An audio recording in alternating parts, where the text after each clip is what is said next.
I see a huge amount of Joffrey Baratheon in Richard II. Both of them boy kings, both of them not really learned in the ways of being a king, absolutely drunk on their own majesty. Write back to Lord Frey and command him to send Robb Stark's head. I'm going to serve it to Sansa at my wedding feast. A joke? Joffrey did not mean it. Yes, I did.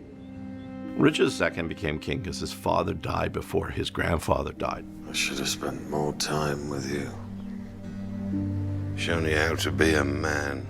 He's not been around his father. He's never been in military situations. They're coming ashore. Ushers! There are too many. He's a brat. Kneel before your king. I said, kneel! Richard II was a really spiteful, vengeful king, and you see that just bubbling up in Joffrey. If it please your grace, Lady Sansa is No. very tired. No, you'll wait here. The Purple Wedding, this dramatic death of Joffrey, which we're all sort of cheering when it happens on the screen, historically, I think you can look at some comparisons quite early in the English Middle Ages when Eustace of Boulogne, who was the heir to the throne under King Stephen, died quite suddenly. One day at a feast, Eustace was eating lamprey pie and he choked to death. He's choking! Help the poor boy! Some people said it was poison.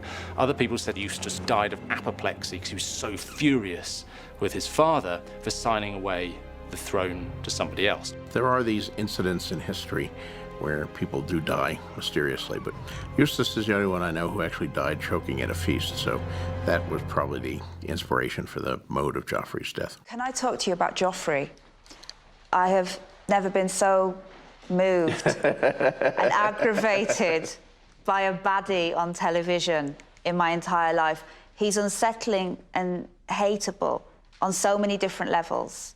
So you've got this tiny psychopath born of incest with a tendency for woman beating and sexually perverted malice. And worse, probably in my opinion, than all of this, he was responsible for the death of one of the direwolves in the first series.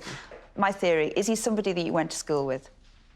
You know, there might be something to that. I think he's about 5 or 6 people that I went to school with. Leave her face. I like her pretty. Joffrey is a classic bully in many ways, and he's very full of himself, and he's incredibly spoiled. I mean, he was raised without limits, and he's got 2 fathers, neither of which has ever really given him much of what you would call fatherly attention or discipline. I think in some senses, he's still trying to impress his fathers. We're being very fortunate in our actor. I mean, Jack Gleason, who is, by the way, the nicest kid in the world. And he's terrific, and he's doing such an amazing job that I think people are threatening him on the street and wanting to come up and slap him. I wouldn't be surprised if he gets assaulted somehow. Who'd you talk to for Joffrey, out of interest? Joffrey, I knew a lot of assholes.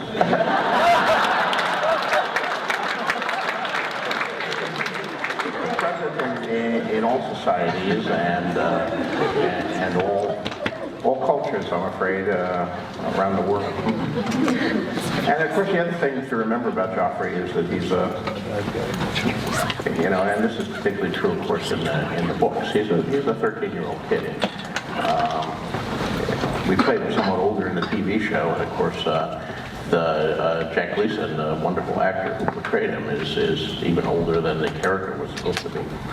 But you know, you really don't want to give a 13-year-old kid absolute power of life and death over everyone around him. That's a general rule. And in terms of you know, looking inward, I mean, even a character like Joffrey, there's some of me in it. You know, what if I had been, you know, as a 13-year-old kid? God, there were other kids that I hated. If I had had the power to kill them, what I would have done. I could easily see making a couple of the school bullies back in Vale, New Jersey fight to the death. That would have been amusing. We all have this stuff inside us. This is something I try to get at when I write about my characters. You know, fantasy, and I love fantasy. I particularly love J.R. Tolkien, but I think he set a bad template for the lesser writers who would follow, with the whole notion of the Dark Lord rising and calling all the evil creatures to him. And you know, there are no redeeming characteristics to trolls or orcs or dragons in Tolkien's world. They're purely creatures of malice and destruction and so forth. And good versus evil is a theme for all kinds of literature and has been since people have been telling stories and will continue to be for people to be telling stories. But I don't think that the battle between good and evil is necessarily fought between, you know, one group of noble heroes on one side who have nice white cloaks or white hats or whatever, and on the other side a bunch of really ugly guys who wear black and smell bad. The battle between good and evil is fought within the individual human heart, between all of us every day and every year. And people who do noble and heroic things on Tuesday may do something vile and selfish on Wednesday. Our lives are sequences of choices that we're constantly having to wrestle with, and that's kind of what I try to get at in that. I even tried some of that with Joffrey. I mean, some people pick up on this, I know not all, but at the moment when Joffrey is actually dying, I tried to give an instant of pathos there where Tyrion, who's watching it happen, realizes he's seeing a 13-year-old kid in terror, choking to death before his eyes.